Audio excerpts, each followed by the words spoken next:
La Belgique se relance, nous sommes en province du Luxembourg toute cette semaine et on commence avec les grands enjeux économiques aujourd'hui. Alors la province du Luxembourg, elle va se distinguer comment dans 10 ans? Thierry, Émilie, qui y va? Georges, Michel. Georges y va. Les entreprises. Oh oui, voilà. Alors, qu'est-ce qui va sortir?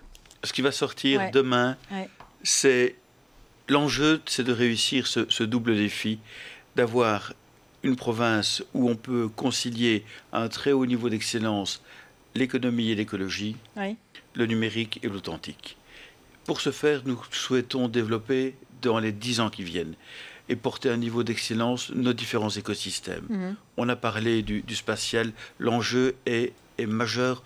Nous avons une opportunité de pouvoir créer, comme ça a été fait sur les autres centres de l'ESA partout en Europe, de véritables écosystèmes de plusieurs centaines, voire milliers de personnes. C'est une réalité à Northway, c'est une réalité à Rome. Ça doit devenir une réalité aujourd'hui, demain, en Wallonie, à Redu, sur le pôle spatial Redu Galaxia, grâce à l'Agence spatiale européenne. Nous avons l'opportunité également d'inscrire la province dans un corridor, un eurocorridor de transport fret. C'est la raison pour laquelle Idelux, avec Infrabel, porte actuellement, malgré le Covid, un projet, un chantier qui se termine de 17 millions d'euros, dont l'objectif est de relier la mer du Nord à la Méditerranée par un nouveau corridor rail qui va permettre de transporter les containers, non pas par la route, mais par le rail, de reculer l'Interland du port d'Anvers, de créer avec le terminal container d'Attu un véritable pôle de développement qui va pouvoir se développer vers l'Alsace, vers la Bourgogne. C'est pour quand ça ? Le chantier se termine. Le chantier se termine là, maintenant. C'est un chantier de 17 millions d'euros que nous faisons, je l'ai dit, avec Infrabel. Les sciences du vivant, c'est important. Nous avons également une excellence en la matière à Novalis, à Marchand-Famenne. Le tourisme, qui est une valeur sûre, évidemment, de la province, avec ses 3 millions de nuitées actuellement. C'est la première province de Wallonie en termes de tourisme. L'agroalimentaire qui colle à la peau de la province. Et là aussi, nous voulons, Michel en a parlé, être et rester avec des produits de très haute qualité. Le secteur bois, n'en parlons pas. Le bois qui est un matériau du futur. Le bois, c'est un matériau qui est renouvelable et qui est un puits de carbone. Nous avons aujourd'hui toute une série d'entreprises qui développent de la très haute valeur ajoutée grâce au bois. Voilà l'avenir qui se dessine pour la province du Luxembourg. Michel, il a tout dit? Il n'y a plus rien à rajouter? Il y a toujours des choses à rajouter, mais franchement... C'est quoi les axes de développement phares? C'est 1300 membres que vous avez à la Chambre de commerce. Qu'est-ce qui se distingue?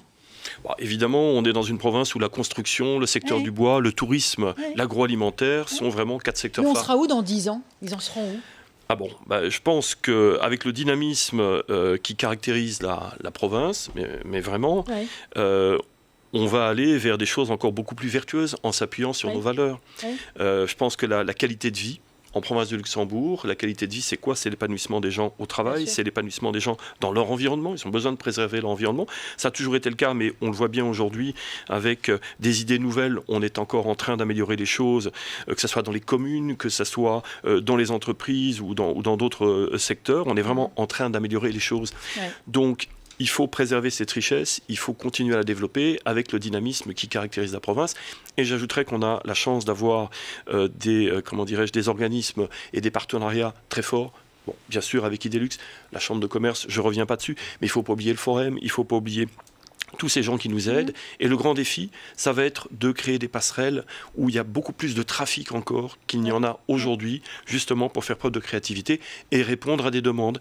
Il y a du travail, donc il n'est pas normal qu'on ne trouve pas de personnel. Je fais simple. Oui, c'est ça. Avec la question que je posais tout à l'heure, est-ce qu'on peut se dire que dans 10 ans, puisqu'on essaye de se projeter, cette province du Luxembourg, on va un peu plus en entendre parler? Sérieusement? Il y a plus d'ambition, là? Je pense que elle est discrète, encore un peu. Elle est discrète, mais bon, d'un autre côté, elle se préserve aussi peut-être de certaines choses. On peut voir les choses de cette manière aussi. Par contre, elle ne doit certainement pas être discrète quand elle doit parler de ses réussites et de ses succès, et elle n'en manque pas. Pas trop d'humilité, quand même. Pas trop d'humilité, absolument. Émilie, qu'est-ce que vous voulez rajouter? Comment vous voyez votre métier ou votre mission demain? dans 5 ans, dans 10 ans? Notre mission, elle va rester la même. Je pense que c'est vraiment susciter le succès au cœur des organisations. Et donc, dans ce renouveau, finalement, ce dynamisme qu'on a souligné tout à l'heure, ça va être de vraiment rester créatif et ouvert, nous aussi, innovant finalement dans toutes les solutions au niveau RH qu'on peut proposer aux employeurs pour vraiment centrer finalement, et je pense que c'est le mot qu'on cherchait tout à l'heure, on l'a dit, authenticité, c'est vraiment, je pense, ce qui correspond à cette province et aux attentes finalement des employeurs. On va se baser là-dessus pour adapter finalement la politique salariale à cette réorganisation dynamique et positive de la relation entre l'employeur et les travailleurs. Vous parlez de cette relation employeur-employé. Votre réaction sur ça, on a beaucoup entendu, là, ces derniers temps, on parle d'un boom de l'entrepreneuriat et peut-être d'un changement de statut demain pour imaginer qu'au sein d'une entreprise, il y ait plus des indépendants et moins des contrats indéterminés. Vous entendez parler de ça aussi dans votre secteur? Alors, je ne suis pas dans le secret des dieux. Par contre, effectivement, je pense que la tendance va être vers l'évolution. Donc, la législation sociale pourrait, je dis bien pourrait, évoluer dans le sens où des statuts tels que les flexi-jobs, etc., qui sont un plus peu de liberté, finalement. Voilà, entre l'intérim, entre l'indépendant et d'autres, qui favorisent encore une fois la flexibilité et l'autonomie. Il va y avoir très certainement dans les 10 ans des évolutions à ce niveau aussi pour permettre encore aux travailleurs de rebondir et aux employeurs aussi, notamment pour pallier cette pénurie de main-d'œuvre qu'on constate aujourd'hui. Thierry, Technifutur a déjà fait un pas de géant en 10 ans. Ne parlons pas des premiers chiffres il y a 30 ans, vous devez rigoler quand vous les regardez à nouveau aujourd'hui. Vous serez où dans 10 ans? Mais la croissance a des limites. Je pense qu'il faut surtout viser aussi croissance, mais qualité. Comment? Qu'est-ce qui va changer? Donc, je pense que les compétences, on a parlé des transitions qui se posent, les pénuries, mais les transitions numériques, écologiques, etc. Donc on est dans une société de la connaissance et donc des compétences. Et donc la formation, ce qui est d'ailleurs notre mission, former les talents technologiques tout au long de la vie, comme disait Hergé, de 7 à 77 ans, mais c'est pas un slogan. Donc on se rend compte que dès qu'on sort de l'école, qu'on a son diplôme, la première chose qu'on demande en entreprise ou dans un service public ou dans un hôpital, c'est maintenant il va falloir commencer à se former ou à s'adapter en permanence. Et donc c'est une chance, je crois, pour chacun d'évoluer en permanence. C'est un état d'esprit un peu différent de nos parents, mais je crois que les plus jeunes ont certainement bien intégré tout ça. Et alors j'aimais bien ce qu'on a dit, enfin c'est leur mot qui revient, le Luxembourg, province d'authenticité finalement. Je trouve que dans la force de la province du Luxembourg, c'est l'authenticité, on l'a dit tout à l'heure. C'est plus qu'un slogan et c'est une force incroyable. Donc c'est une terre d'entrepreneurs qui ont une mentalité qui n'est pas issue d'un héritage industriel qui peut être parfois paralysant par rapport à de nouveaux défis. Et je crois qu'un des défis, puisque vous parliez de la croissance de Technifutur, mais pour les entreprises aussi, c'est la croissance. Vous savez que par exemple, en Wallonie, la taille moyenne d'entreprise, c'est 9 travailleurs par entreprise. En Flandre, c'est de 11. Dans le Luxembourg, je ne sais pas quelle est la taille, mais ça doit être autour de 9 aussi, ou peut-être un peu en dessous. Et donc, donner la possibilité aux entrepreneurs, quels qu'ils soient, dans le secteur économique, mais dans le secteur aussi de la culture, du sport, n'importe quoi, cette culture de la croissance, et croissance partagée, parce que quand vous avez une entreprise, une initiative, une organisation qui est en croissance, ça donne des emplois, ça donne des recettes communales, provinciales, etc. Et donc, c'est un enrichissement partagé de la croissance qu'il faut viser. Mais je pense que le Luxembourg a cette mentalité particulière d'avoir une culture qui est issue finalement du passé aussi. La filière agricole, la filière du bois dont Georges a parlé tout à l'heure, etc. Ce sont quand même toute une série d'indépendants ou de petites, moyennes, parfois grandes entreprises, mais qui ont ce sens finalement de l'effort, de l'investissement, de l'engagement. Et je crois que c'est un atout fondamental pour la province du Luxembourg. Georges, vous voulez réagir? Simplement pour ajouter au propos de Thierry que cette authenticité rime absolument avec modernité. L'authenticité, ce n'est pas le regard vers le passé, c'est vers le futur, vers l'excellence. Et il est possible, selon nous, de conjuguer cette authenticité avec précisément cette excellence, cette modernité et ce souci du numérique, de la technologie. Ce n'est pas l'un ou l'autre, c'est les deux. Et c'est ça le défi. Un dernier mot peut-être sur la reconversion. On parlait du boom de l'entrepreneuriat tout à l'heure.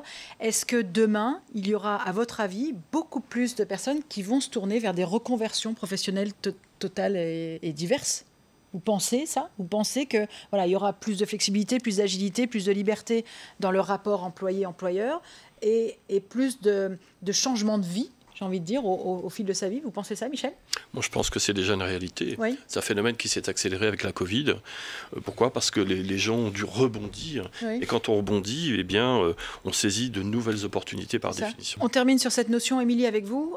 Vous le sentez, ça, cette volonté de donner sens et de travailler dans des secteurs qui nous touchent ou dont les valeurs nous touchent? Exactement, c'est vraiment un retour à l'essentiel finalement. C'est la question qu'on peut se poser quand on est seul devant son écran depuis 2 ans. Mais donc on aurait oublié tout ça, toutes ces années en fait?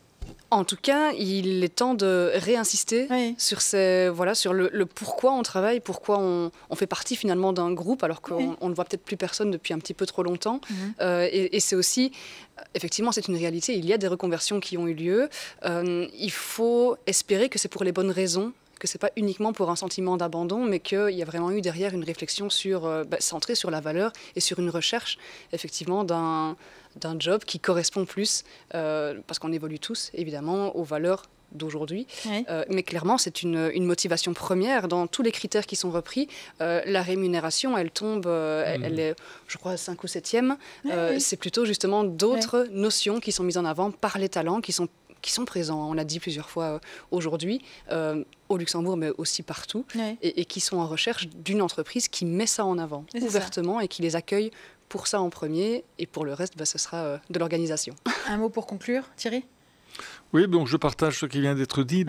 La plupart des personnes aujourd'hui cherchent un projet qui fait sens, plus que, même si ce n'est pas inconciliable, une carrière à vie dans une entreprise. Et donc je pense que les entreprises l'ont très bien compris aussi, quand on parle de responsabilité sociétale des entreprises, lors du recrutement ou pour la rétention du personnel en entreprise. Si vous ne répondez pas à cette aspiration qui est très saine, finalement très légitime, vous risquez évidemment d'avoir un turnover, d'avoir un départ de collaborateurs ou tout simplement pas de candidats qui se présentent à l'embauche.